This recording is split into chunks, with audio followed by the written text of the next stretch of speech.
Assalamu alaikum guys, it's Malif Ahmed and my new video. Welcome to my YouTube channel Alif Gamer. তো guys আজকের video কি নিয়ে হতে চলছে তা তোমরা টাইটেল এবং থাম্বনেল দেখে বুঝে গেছো।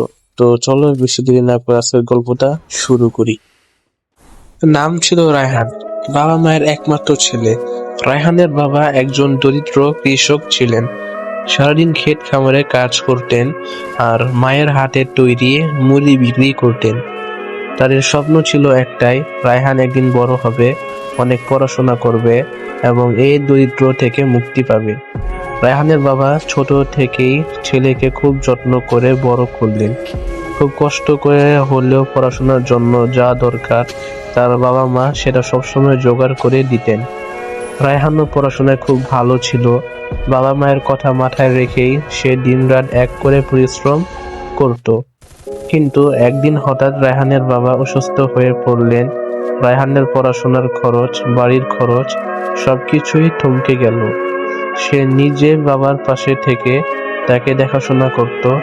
সময়ের সাথে বাবার অবস্থান অবনতি হতে লাগলো, কিন্তু রায়হান পড়াশোনা চালিয়ে গেল, কারণ সে জানতো যে বাবার স্বপ্ন পূরণ করাই তার জীবনের সবচেয়ে বড় দায়িত্ব। বছর কয়েক পরে রায়হান একটি ভালো চাকরি পেল। বাবার চোখে তখন আনন্দের জল, কারণ তার স্বপ্ন সত্যি হয়েছে।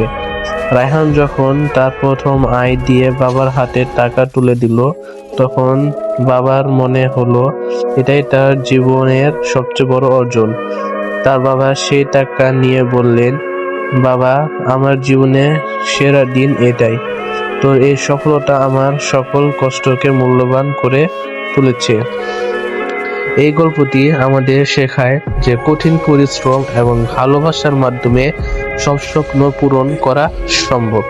তো তোমাদের যদি এই গল্পটি ভালো লেগে থাকে তাহলে এই ভিডিওতে একটি লাইক করে দাও, চ্যানেলটাকে সাবস্ক্রাইব করে দাও। তো সবাই ভালো থাকবা, সুস্থ থাকবা, আল্লাহ হাফেজ।